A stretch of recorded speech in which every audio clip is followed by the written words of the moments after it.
আপনাকে ধন্যবাদ। আপনার অনুমতি নিয়ে আমরা প্রশ্নের কথা যেতে চাই। চলেন শুরু করেন। আমি প্রথমে আহ্বান জানাচ্ছি ঝিনাইদহ জেলা বিএনপির উপদেষ্টা ইঞ্জিনিয়ার মমিনুর রহমানকে তার কোশ্চেন করার জন্য অনুরোধ করছি। ঝিনাইদহ নেতৃবৃন্দ পরে লিখেছেন আমাকে, স্ক্রিনটা ওদের পরে ওপেন হয়েছে। যশোর ঝিনাইদহ নেতৃবৃন্দের সাথে আগে সালাম বিনিময় হয়ে গেছে।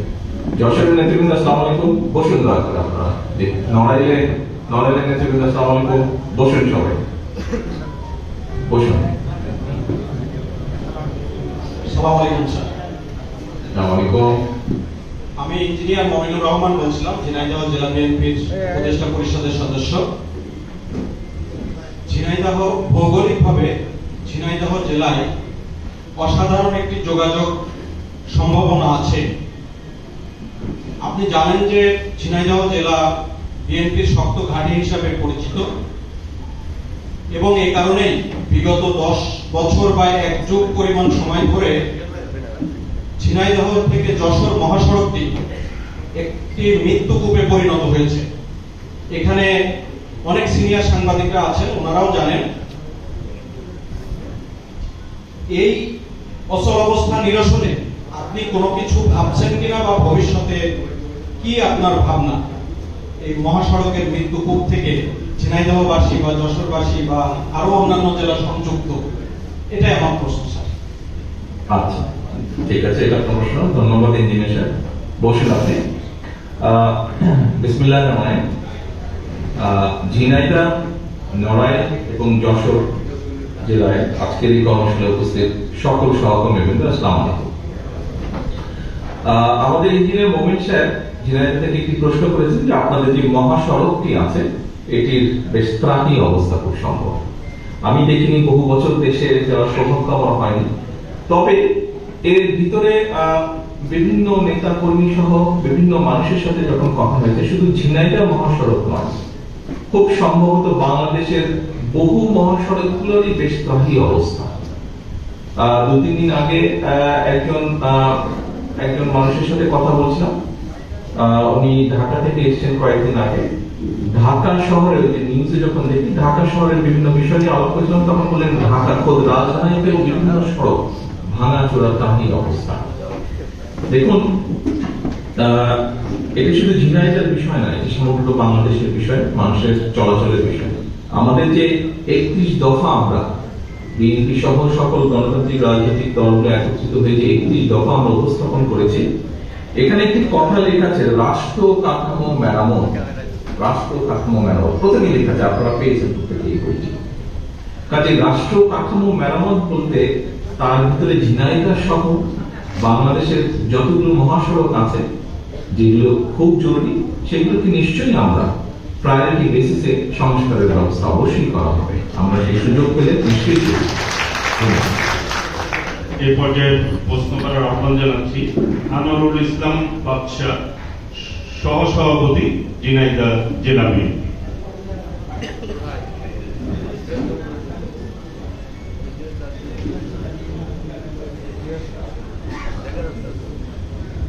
আসসালামু আলাইকুম। ওয়ালাইকুম আসসালাম। আমি আনোয়ারুল ইসলাম বাদশাহ, সহসভাপতি ঝিনাইদহ জেলা বিএনপি। জি, আমরা ঝিনাইদহ জেলা নেতৃত্ব একটু 1 মিনিট প্লিজ। মঞ্চে যারা আছেন, যারা অনুষ্ঠানটি পরিচালনা করছেন, আপনাদের কাছে অনুরোধ থাকবে, যেমন আমাদের আনোয়ারুল ইসলাম বাদশাহ জেলা কমিটিতে যেহেতু আছেন, ওনার সাথে মাঝে সাথে আমার কথা বলার সুযোগ হয়েছে বিভিন্ন অনুষ্ঠানে। আমার থানা বা উপজেলা পর্যায় থেকে যে সকল নেতৃবৃন্দ এসেছেন, দয়া করে সেখান থেকে সুযোগ দেবেন প্রশ্ন।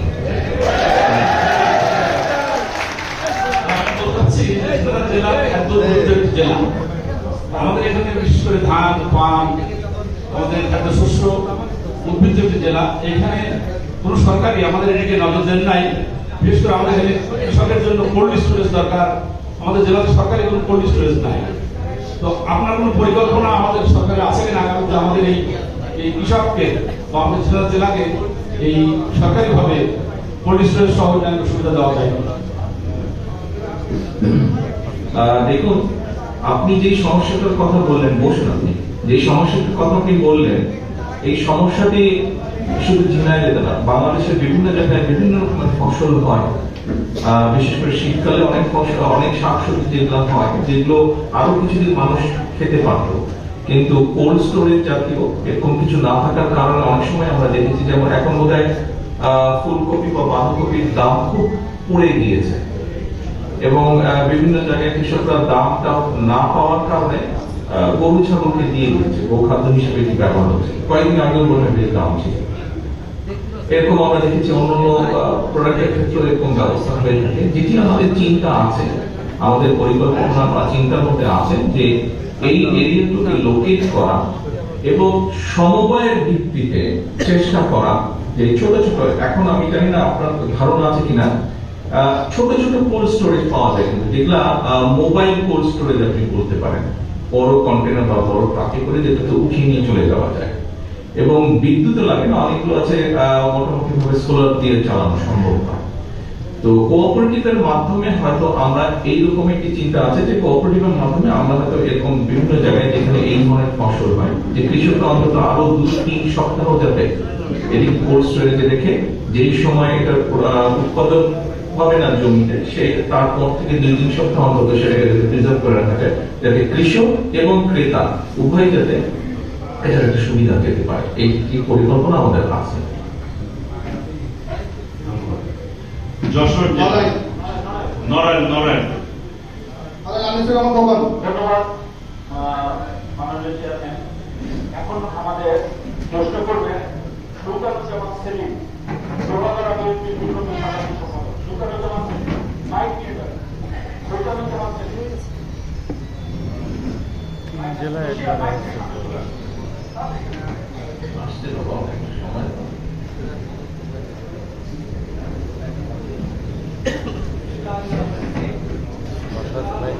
তিনটে জেলায় একসাথে প্রোগ্রাম। প্রিয় নেতা, আপনাকে পেয়ে আজ দল বেশি গর্বিত এবং আমরা আনন্দ, এবং ইতিপূর্বেও এক সময় আমি জেলা বিএনপির সাধারণ সম্পাদক আলহাজ নজরুল ইসলাম যখন জেলে গিয়েছিল, তখন আমি আমার দায়িত্ব দেওয়া হয়েছিল জেলা বিএনপির ভারপ্রাপ্ত হিসাবে। সে সময় আপনি আমার সাথে কথা বলেছিলেন, সে কথা আজও আমি ভুলিনি এবং আজীবনে ভুলবো না। আজকে আমার প্রশ্ন এই কর্মশালা থেকে, যে কর্মশালা শুরু হয়েছে, কর্মশালা সমস্ত জায়গায় হবে, থানায় হবে, ইউনিয়ন হবে, ওয়ার্ড হবে, সমস্ত জায়গায় পৌঁছে দিতে হবে। আর আমার প্রশ্ন হচ্ছে যে বেকারদের যারা স্নাতক ডিগ্রি পাস করার পরে যারা বেকার থাকবে, তাদের জন্য বেকার ভাতার ব্যবস্থা আপনি করবেন মর্মে আমরা যদি সরকার গঠন করতে পারি, সেই অঙ্গীকার করেছেন, 31 দফার মধ্যে এসছে।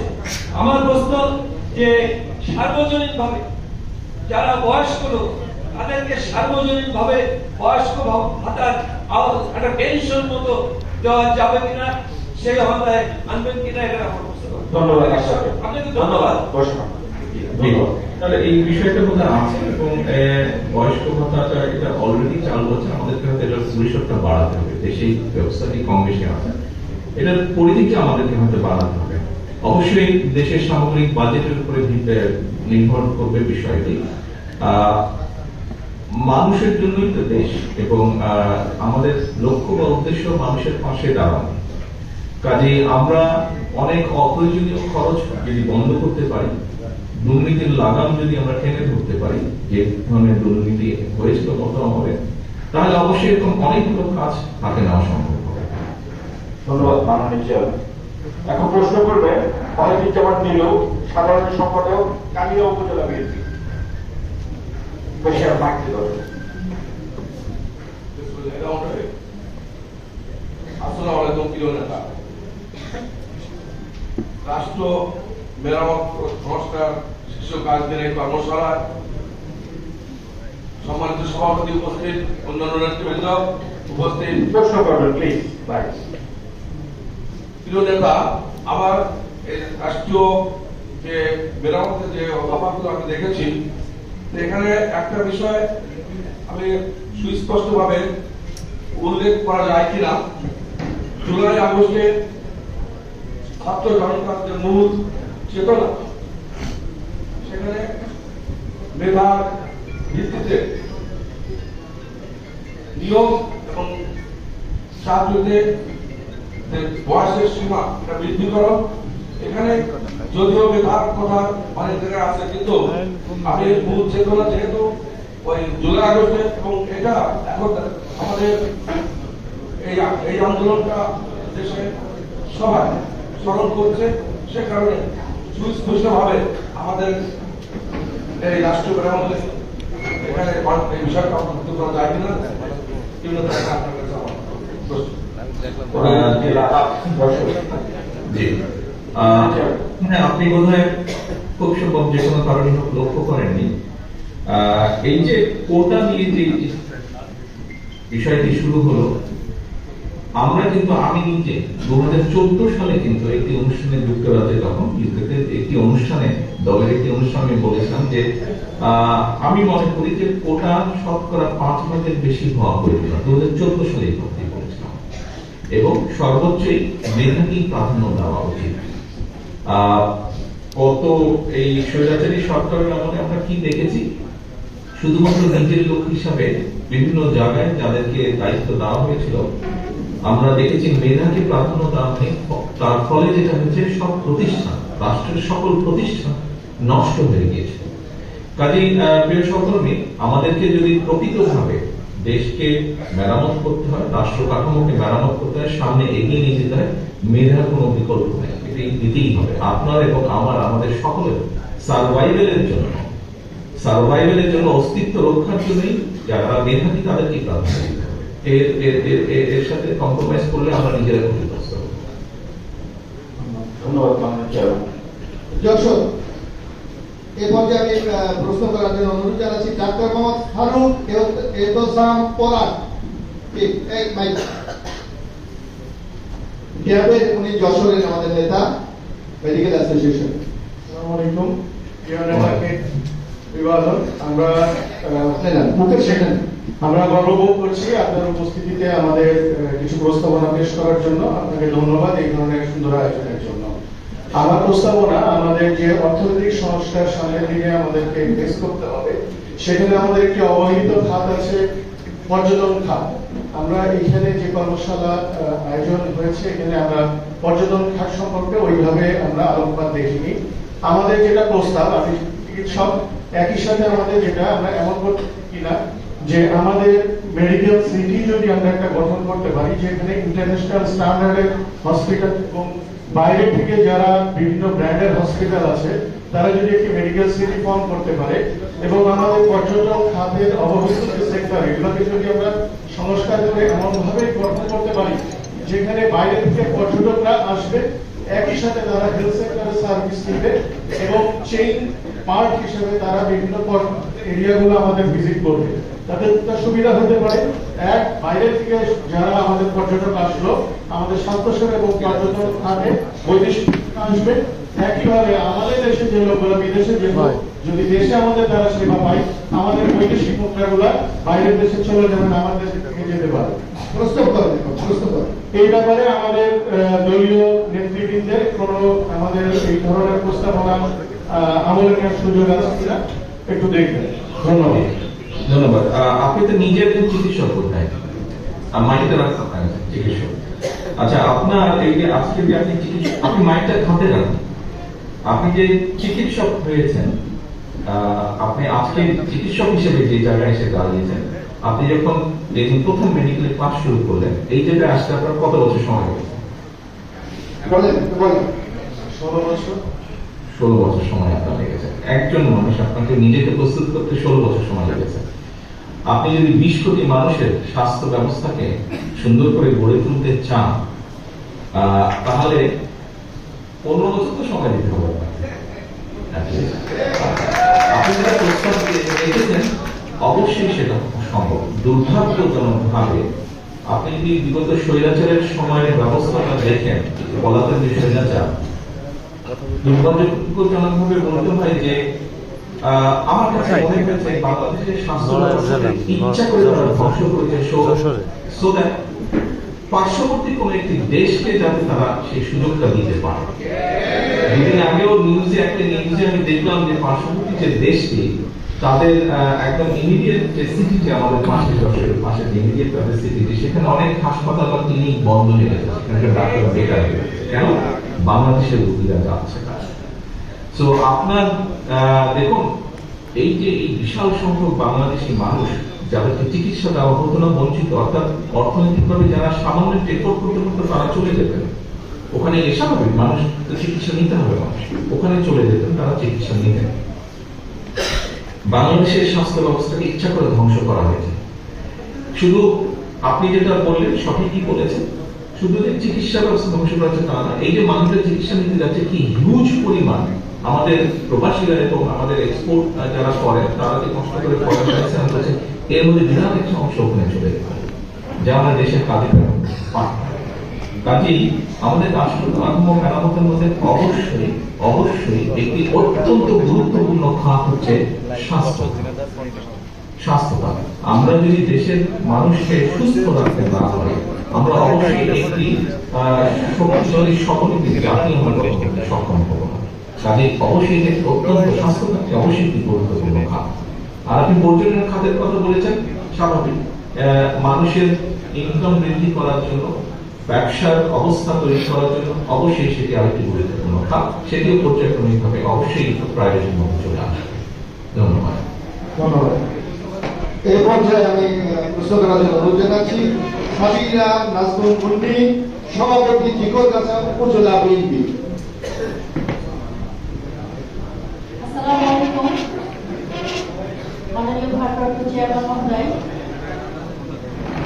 আজকে বক্তব্য দিলাম, এখানে বক্তব্য দিলাম তোমার সাথে আপনাকে ধন্যবাদ জানাচ্ছি। কি সুন্দর আয়োজন। এটা দলীয় সিদ্ধান্ত, সবাই মিলেই করেছেন। যাই হোক, এটা কেন্দ্রীয় প্রোগ্রাম ছিল নিশ্চয়ই। অবশ্যই আমার জানার বিষয়টা হচ্ছে জুলাই আন্দোলনে যারা শহীদ হয়েছেন বা যারা হতাহত হয়েছেন তাদের একটি তালিকা চলছে কিংবা হবে হয়তো। আমার প্রশ্নটা হচ্ছে যারা 17 বছর গণতন্ত্রকে পুনরুদ্ধার করার জন্য রাজপথে লড়াই করেছিল, গণতন্ত্রকে এবং আমাদের দলকে সামনে এগিয়ে নিয়ে যাওয়ার জন্য যাদের অগ্রণী ভূমিকা ছিল, যারা বিগত সরকারে তারা গুম, খুন এবং খুনের শিকার হয়েছে, তাদেরকে যোদ্ধা হিসাবে তালিকাভুক্ত করার আপনার কোনো পরিকল্পনা আছে কি? জি আছে, পরিকল্পনা আছে। প্রথমত আমরা সকলে এখানে উপস্থিত আপনার সাথে সহমর্মিতা প্রকাশ করছি, কারণ স্বৈরাচার বিরোধী আন্দোলনে যারা সরাসরি ভাবে সবচেয়ে ক্ষতিগ্রস্ত হয়েছেন আপনি তাদের মধ্যে একজন, আপনজনকে আপনি হারিয়েছেন, হত্যা করা হয়েছে তাকে। দেখুন, জুলাই আগস্ট মাসের এই একদম আন্দোলনের পিক সময়ের বিষয়টি আমরা আলোচনা করি, সেখানে আমাদের 400 মহাসচিব সাহেব প্রেস কনফারেন্সের মাধ্যমে বলেছেন 422 জন। পরবর্তীতে আমাদের কাছে আমরা আরো কিছু আমাদের হাতে নাম এসেছে, আমরা এটা 463 জনে গিয়ে থেকেছে। শুধুমাত্র বিএনপি সহ বিএনপির বিভিন্ন অঙ্গ সহযোগী সংগঠনের নেতা কর্মীরা শহীদ হয়েছেন শুধু এই 1.5 মাসের ব্যবধান। এর বাইরে 15 বছর ধরে আমাদের বহু নেতা কর্মী শহীদ হয়েছেন। আমি বিভিন্ন সময় বলছি, তাদেরও লিস্ট আমরা মোটামুটি ভাবে তৈরি করেছি। আমরা দলের পক্ষ থেকে যেটা চেষ্টা করি, এরকম মানুষ যারা আছেন, প্রায় গত ঈদেও প্রায় 900-র মতন মানুষকে, 905 হবে, প্রায় 1000-এর মতন মানুষকে আমরা, যারা আমাদের দলের সাথে বিভিন্নভাবে ক্ষতিগ্রস্ত হয়েছেন, শহীদ হয়েছেন, জখম হয়েছেন, বরণ করেছেন, এই ধরনের আমাদের বহু নেতা কর্মীকে আমরা দলের পক্ষ থেকে যতটুকু সময় চেষ্টা করেছি ঈদের একটি উপহার পাঠানোর জন্য। এটা করার অন্য মুখ্য উদ্দেশ্য হচ্ছে আমরা যেন তাদেরকে ভুলে না যাই, তারা যাতে হারিয়ে না যায়। আমাদের আরেকটি পরিকল্পনা আছে, এই যে বিএনপি সহ বিভিন্ন দলের গণতান্ত্রিক দলগুলো যারা নেতাকর্মীরা আত্মহত্যা দিয়েছেন, শহীদ হয়েছেন বা ক্ষতিগ্রস্ত হয়েছেন, বিশেষ করে শহীদ যারা হয়েছেন, আমরা সরকার গঠন করতে সক্ষম হলে সেই শহীদ এবং জুলাই আগস্টে যারা শহীদ হয়েছেন, রাষ্ট্রের বা সরকারের যে বিভিন্ন উন্নয়নমূলক কর্মকাণ্ড আছে, রাস্তাঘাট, যে ব্রিজ, কালভার্ট, স্কুল, কলেজ, হাসপাতাল, যারা যেই এলাকার, আমরা চেষ্টা করব তাদের মধ্যে যারা সবচেয়ে সিনিয়রিটি বেসিসে সেই প্রতিষ্ঠানগুলোর নামকরণ তাদের নামে করার জন্য, তো এলাকার মানুষ ধন্যবাদ। ঝিনাইদহ সালাউদ্দিন টুকু। আমি প্রশ্ন করার জন্য আহ্বান জানাচ্ছি মোসাম্মদ নার্গিস সুলতানা দীপা, সাংগঠনিক সম্পাদক মহেশপুর থানা বিএনপি। আসসালামু আলাইকুম। আগামী বাংলাদেশ, আমি নার্গিস সুলতানা দীপা, সাংগঠনিক সম্পাদক মহেশপুর থানা বিএনপি। আমি জানতে চাচ্ছি 24 দফায় যে দেওয়া আছে নারীদের প্রাপ্য সুরক্ষা করা হবে, নারীদের প্রাপ্য মর্যাদা রক্ষার জন্য কি কি ব্যবস্থা নেওয়া হবে ভবিষ্যতে। আর একটা প্রশ্ন, আপনি 31 দফা পড়েন, ওটা 24 না 31 দফা, আপনি বলেন 31 দফা 24 নাম্বার নারী ক্ষমতায়নে নারীদের প্রাপ্য অধিকারের কথা বলা হয়েছে। নারীদের সুরক্ষার জন্য কি কি ব্যবস্থা নেওয়া হবে এবং এই 31 দফা প্রচারণা করার জন্য নারীদের সম্পৃক্ত করা হবে কিনা, কত পার্সেন্ট নারী এখানে এই 31 দফা প্রচারণা করার জন্য সম্পৃক্ত হতে পারবে। আচ্ছা, আমি আপনার প্রশ্নের পিছন দিক থেকে শুরু করি, অর্থাৎ শেষ থেকে আমি আসি। এতে আপনি বলেন কত পার্সেন্ট নারী সম্পৃক্ত হতে পারবে। আমি এটার উত্তরটা আপনার কাছে জানতে চাই নারী হিসেবে, আপনি কি বলেন, আপনার কি ধারণা কত পার্সেন্ট হওয়া উচিত? 80% হওয়া উচিত। তাহলে একটা নারী নেত্রী হিসাবে পিছনে সঠিক বলেছেন, আমাদের পপুলেশনের অর্ধেক হচ্ছে আমাদের নারী সমাজ। সেক্ষেত্রে তো আপনাকে অবশ্যই নারীদের, আপনি কিন্তু একজন রাজনৈতিক কর্মী, সেই হিসাবে আপনাকে তো নারীদেরকে অর্গানাইজ করতে হবে। সেটা কি করা সম্ভব? যদি আমাদের প্রতিবন্ধকতা না থাকে, তাহলে অবশ্যই করা সম্ভব। আপনাকে ধরে নিতে হবে বিভিন্ন রকম প্রতিবন্ধকতা থাকবে। আমাদের সমাজ ব্যবস্থার কথা যদি চিন্তা করেন, সবকিছু চিন্তা করেন, প্রতিবন্ধকতা থাকতেই পারে, পরিবার, সমাজ চিন্তা করেন। কিন্তু তারপরে তো এগিয়ে আসতে হবে, কারণ আপনার অধিকার নিয়ে আপনাকে ফাইট করতে হবে। অধিকার তো কেউ করতে দেয় না। আমরা তখনই সুরক্ষা করতে পারবো আপনি যদি আপনার ভয়েসটা দেন। এখন আর সুযোগ নেই, এখন আর সুযোগ নেই, এবং সেই জন্য সুযোগ নেই।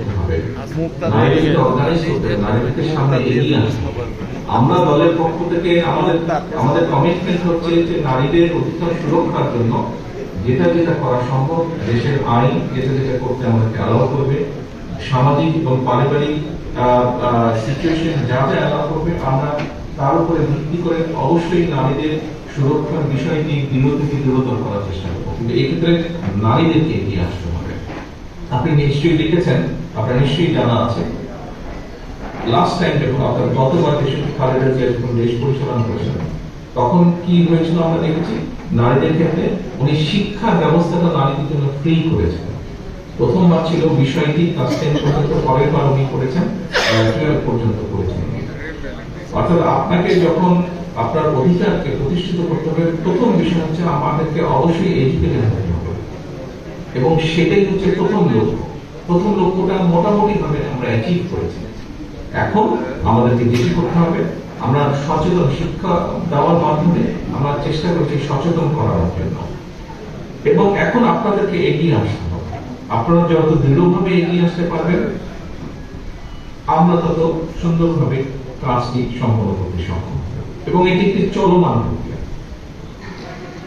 আমি একটা স্কুল শিক্ষক এবং আমি চাই নারীদের নিয়ে কাজকর্ম করি এবং ভবিষ্যতেও করব। ধন্যবাদ। আপনি কি আপনার প্রশ্নের উত্তর কম বেশি পেয়েছেন আমার কাছে? ধন্যবাদ। আমি এখন প্রশ্ন করার আহ্বান জানাচ্ছি মোহাম্মদ নুরুল ইসলাম, আহ্বায়ক সদর থানা কৃষক দল। মোহাম্মদ নুরুল ইসলাম।